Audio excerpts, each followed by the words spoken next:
Saudações a todos, meu nome é Edmilson Saranque e hoje nós vamos conversar à volta de um tema muito interessante, um tema que é preciso entender de uma forma profunda e também, se calhar, se percebermos de uma forma profunda, nós vamos compreender, de certa forma, a dinâmica da vida dos países que foram afetados pelo este fenómeno e também vamos entender as razões por detrás, se calhar, de alguns comportamentos de alguns governos ou mesmo de alguns indivíduos.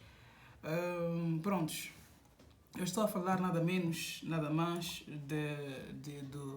do fenómeno colonialismo, né? E nós vamos estudar ou mesmo conversar. Eu prefiro dizer conversar porque será uma troca de ideias e eu já estava mesmo a preparar aqui algum material que depois vou disponibilizar para todos, que é para poder estarmos no mesmo nível de compreensão. Nós aqui vamos falar vamos falar primeiro o tema, ou o título é a volta do continente africano.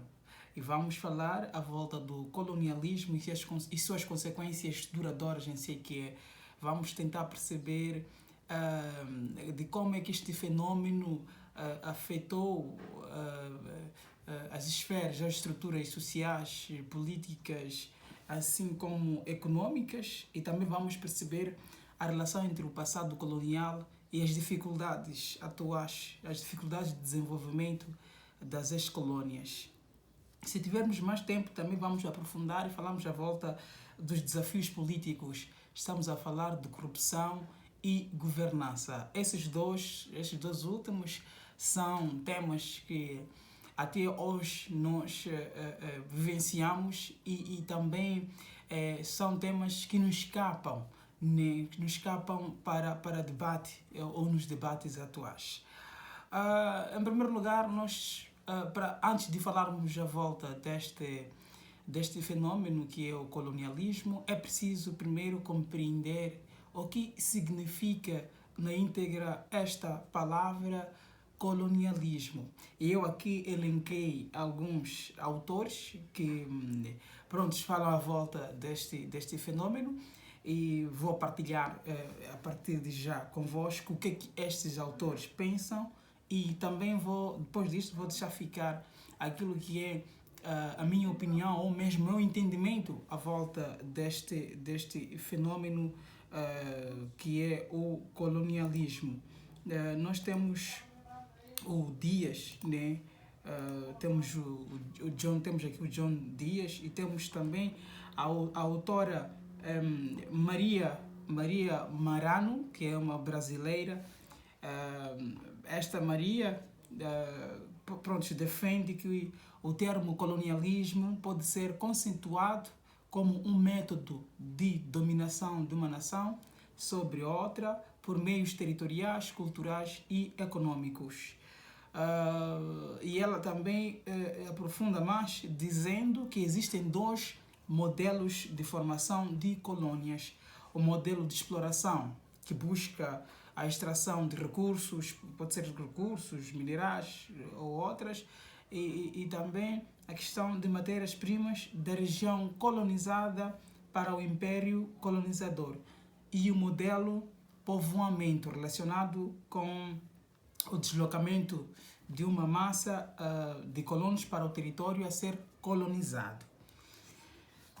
Vamos também tentar perceber com um outro autor, o John Life, não é John Dias, chama-se, segundo o historiador John Life, diz que o colonialismo é um fenômeno que tem que ser encarado como agente destruidor de toda a tradição africana. Ele define como um fenômeno destruidor de toda a nação africana. Se formos já a tentar perceber, ou seja, a tentar analisar as definições ou os conceitos dados por esses dois autores, nós vamos vamos encontrar lá uma certa convergência na definição ou na definição ou mesmo no conceito que eles tentam dar à palavra colonialismo. Convergem esses dois autores ao falar ao tentar definir o colonialismo como uma questão de exploração, como uma questão, como um fenômeno destruidor e tal. Então convergem neste sentido. E nós vamos falar à volta deste mesmo colonialismo, como este fenômeno afetou as estruturas sociais, políticas e econômicas, a relação entre o passado colonial e as dificuldades de desenvolvimento nas ex-colônias, o legado da divisão arbitrária de fronteiras e os conflitos étnicos que ainda perduram. Como é que este fenômeno do colonialismo afetou as estruturas sociais, políticas, assim como econômicas? Primeiro, nós temos que procurar perceber por que houve esta necessidade do colono ou dos europeus chegarem até na África e poderem, assim, dominarem e colonizarem este nosso belo continente. Por que houve esta necessidade? Ora, vejamos. Nós vamos começar a falar da questão da penetração, por exemplo, mercantil, por aí em diante. Eu tenho aqui um apontamento que eu fiz, né? Permitam-me, primeiro tabular um pouco, né? Primeiro nós temos que entender que para que este fenômeno de colonialismo tivesse acontecido, houve uma série de situações que permitiu com que houvesse essa dominação, né, colonial, dominação das terras africanas, por aí em diante. Depois da Segunda Guerra Mundial na Europa, registramos lá várias crises. A Europa esteve em crise e havia necessidade de procurar, assim, matéria-prima, né? Matéria-prima para o fabrico de várias coisas. E é aí onde surge já a expansão e penetração mercantil. A necessidade de procurar matérias-primas em vários sítios a questão, por exemplo, da procura das especiarias, que já não tinha lá na Europa, os produtos que vinham do Médio Oriente ou do Oriente também, que já não tinha lá na Europa. Então, isso tudo, esta série de combinações, né? Ou este fator de combinação, ou a combinação de fatores, não sei que se fala, deu, portanto, oportunidade para que houvesse esta penetração, esta dominação. Portanto, se nós formos já voltar e tentarmos entender como é que houve, como é que o Vasco da Gama, por exemplo, chega, por exemplo, no nosso país, aqui em Moçambique, ele chega à procura de meios, ou seja, de caminhos seguros para a Índia, né? Portanto, no Mediterrâneo, onde eles sempre usavam, que é para poder chegar no Oriente, está na Índia, e comprarem lá as especiarias, havia lá algum problema, né? Os árabes e os muçulmanos sempre estavam aí a sabotar os europeus.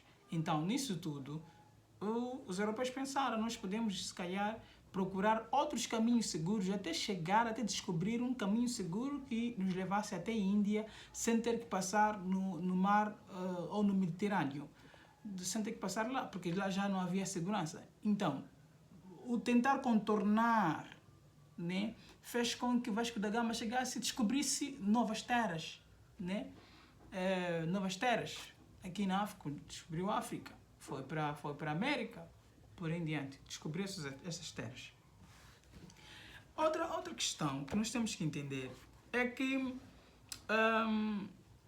esta época também foi chamada de Era dos Grandes Descobrimentos, que deu-se nos séculos XV a XVII, culminou assim com essa exploração colonial da África, Ásia e América, que vamos lá falar lá mais adiante. Mas, como eu disse, aqui temos algumas causas que levaram essa penetração, essa expansão e penetração mercantil, que é, por exemplo, a questão da falta de metais preciosos, que era para poder usar no fabrico de moeda, porque as moedas dinamizavam naquela época o comércio, dinamizavam as transações comerciais. E é preciso entender que... desculpa, eu estava aqui a receber uma chamada. É preciso entender que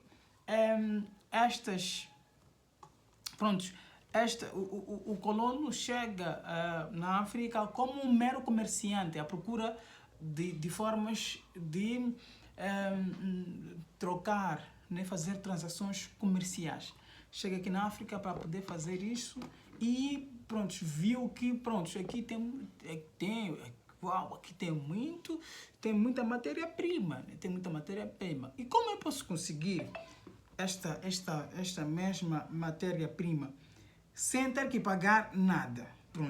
A única maneira era de explorar, dominar, né? Submeter o africano a uma certa exploração. E foi isso que aconteceu, dito e feito, aconteceu e eles vieram cá, começaram a fazer o seu comércio e tal, esse escalar do comércio mundial a nível do mundo, e os avanços, por exemplo, nas áreas da navegação e tal, chegaram até aqui, na África, e começaram a fazer suas transações comerciais e tal. Depois voltam para suas terras, estamos a falar do seu continente, que é para poder sentar e discutir como é que nós podemos dominar e explorar aquele continente para nós termos aquela matéria-prima. É aqui onde nós vamos falar de um grande evento que foi registrado naquela época, né? Quem souber, por favor, que comente aí assim. Estamos a falar, por exemplo, estamos a falar mesmo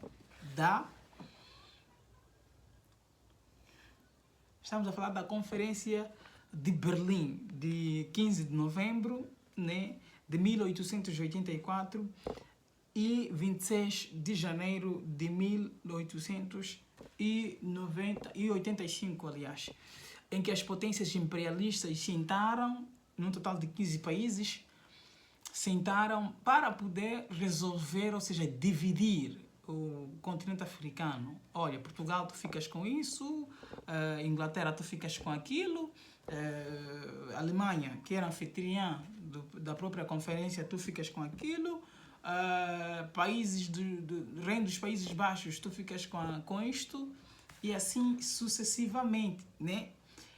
Então, a conferência tinha algumas causas que era para poder resolver, por exemplo, a questão, porque havia lá conflitos entre as potências. Esta aqui queria ocupar aquilo, então foi por causa dessas discussões todas que levaram esses imperialistas a sentarem em Berlim para poderem fazer a divisão do continente africano, partilhar a África toda e também desenhar lá o mapa cor-de-rosa. Não vamos aprofundar a volta do que foi mapa cor-de-rosa. E então foi assim como é que eles chegaram aqui, né? Então, como é que esta colonização europeia afetou as estruturas sociais, políticas e econômicas? Vamos primeiro na esfera social.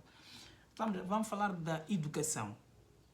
Se vamos a ver a história de Moçambique, que não só em Moçambique, também isso vivenciou-se em toda a África, que havia uma educação separatória, uma educação diferenciada, em que, por exemplo, a educação era dividida. Existia um grupo que privilegiava-se de um certo tipo de educação, outro grupo também de um tipo de educação, e outro grupo também um outro tipo de educação. Esta foi uma das formas que este colono afetou diretamente, questão do negar, negar a educação a este homem, a este africano. A questão de, como é que eu posso dizer, desprezar o próprio africano de um jeito a reduzir, insignificar o próprio africano. O africano servia como um instrumento de mão de obra. Era um recurso humano, vamos assim chamar, entre aspas. Falo de recurso humano porque eu tenho um docente que diz que eu não posso, não podemos, ele não considera o humano como recurso. Chegamos numa fase até chamamos o humano de recurso. Então, na época do colonialismo, havia esta questão de olhar-se o homem como, o africano, aliás, como um recurso. Então, na sociedade, o africano só desempenhava uma certa função, que era de servir ao próprio português ou ao próprio colono.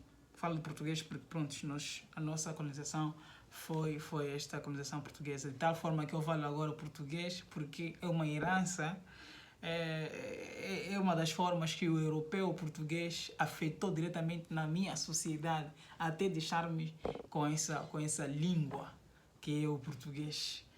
Esta foi a questão, esta foi uma das formas que afetou diretamente, negou ao africano a educação, segregou esse próprio africano, separou, porque nós sabemos muito bem que nesta época havia uma certa separação. Aqueles indivíduos africanos que tinham um certo tipo de pele, digamos, um tom diferente dos outros, eram considerados, tinham uma certa classificação, e aqueles que tinham um certo, e os outros também tinham uma outra classificação. E aqueles que trabalhavam diretamente com os portugueses ou os europeus, que eram chamados de assimilados, tinham alguns privilégios comparativamente aos outros indígenas.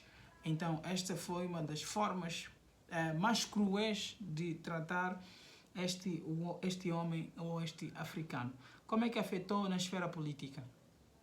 Temos que lembrar que o europeu, antes de dominar esta África toda, não foi fácil dominar a África porque encarou certas resistências a nível de toda a África. Né? Se formos para Angola, se formos para Quênia, Tanzânia,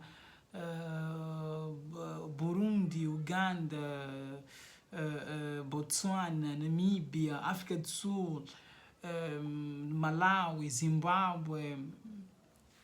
Aqui havia impérios africanos e o europeu soube muito bem, de uma forma inteligente, penetrar-se nesses impérios, que era para poder encontrar o lado fraco desses impérios e assim saber como é que poderia dominar. Mas mesmo assim, com armas, e o africano sem arma, estamos a falar de arma de fogo, foram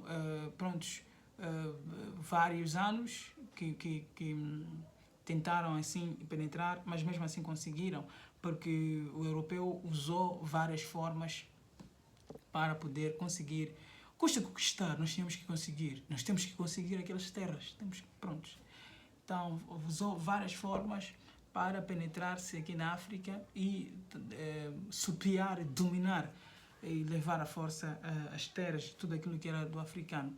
Então, nessa esfera política, ali os reis, no nosso caso estamos a falar do Ngungunyani, estamos a falar do Munemutapa, foram reis que sentaram com o português. O português, quando chegou aqui, veio como comerciante.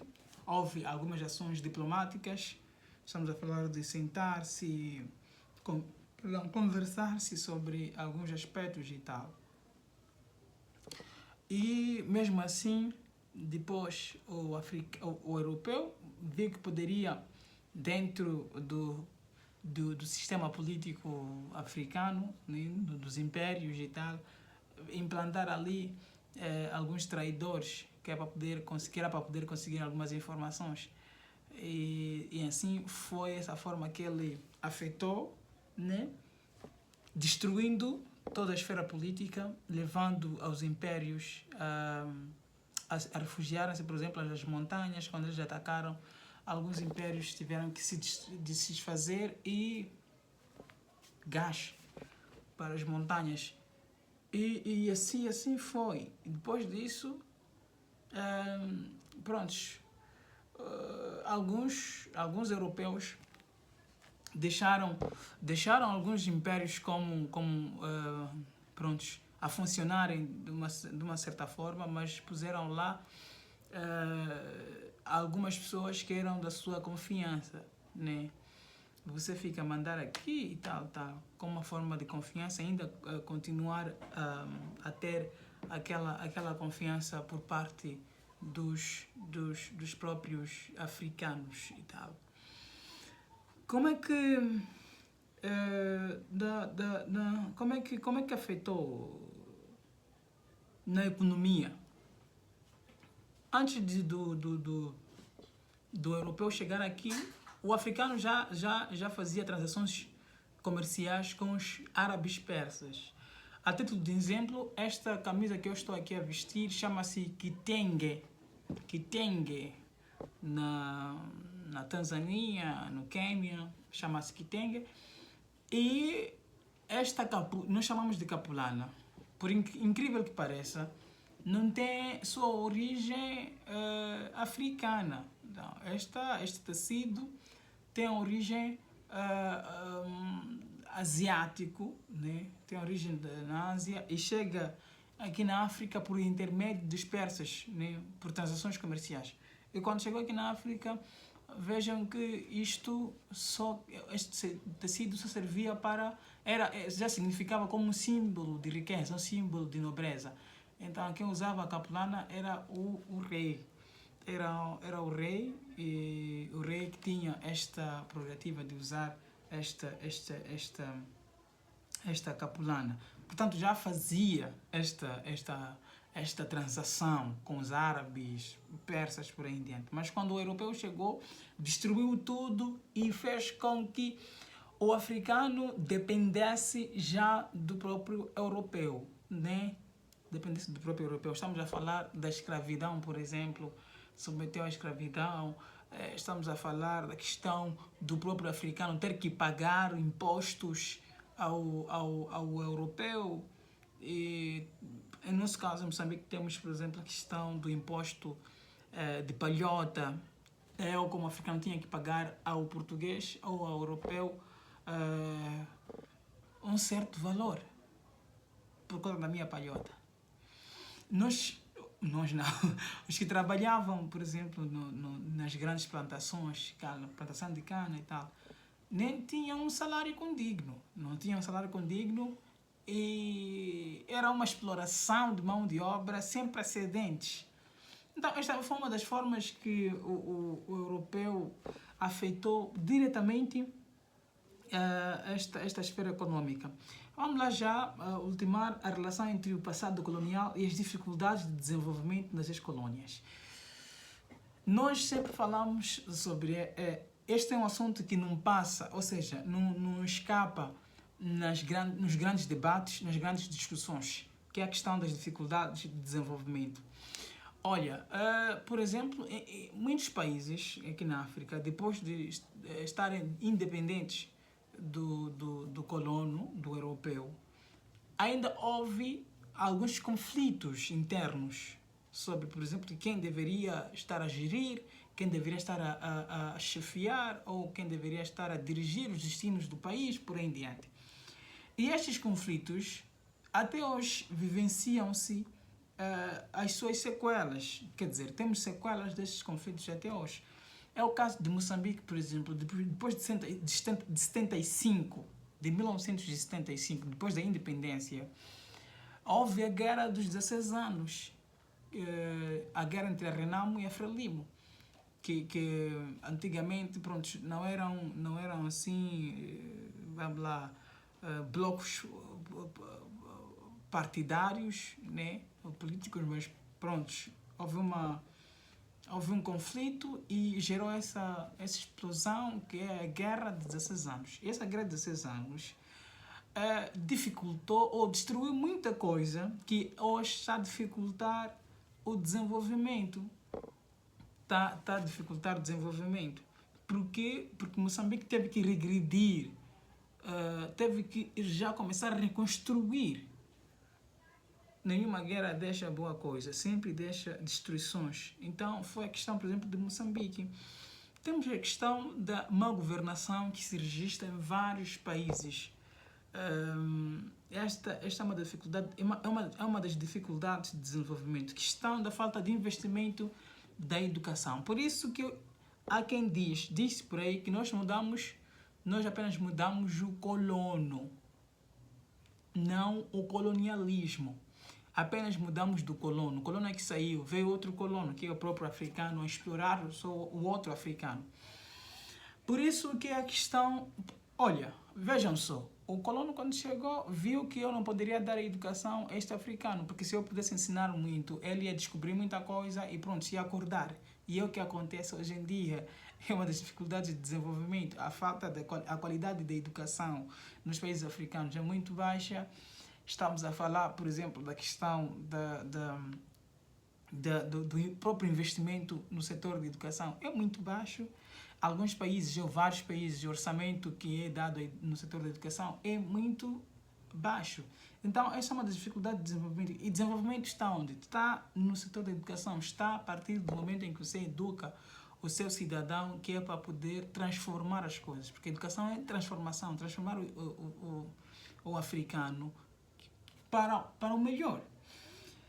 Prontos, esta foi a nossa conversa, prefiro chamar de conversa, não aula. Nós falamos à volta do colonialismo e suas consequências. É verdade que o tempo é muito pouco para podermos falar à volta desta questão. É uma questão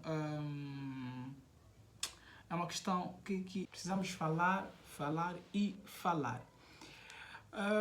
Foi bom estar convosco. Nós voltamos para conversarmos à volta, para darmos continuidade à nossa conversa à volta de desafios políticos, corrupção e governança, a prevalência da corrupção em alguns países africanos ou muitos governos africanos e seus efeitos no desenvolvimento. Vamos falar à volta também da falta de estabilidade política e a fragilidade das instituições democráticas em alguns países africanos, o impacto, por exemplo, o impacto de golpes de Estado e regimes autoritários no continente. E vamos também falar do sul global. Vamos falar sobre isso e eu vou partilhar algum apontamento que era para poder falar, ou seja, enriquecer esta nossa conversa que tivemos à volta do colonialismo e suas consequências duradouras. Eu sou Edmilson Saranki e estamos juntos. Tchau, tchau.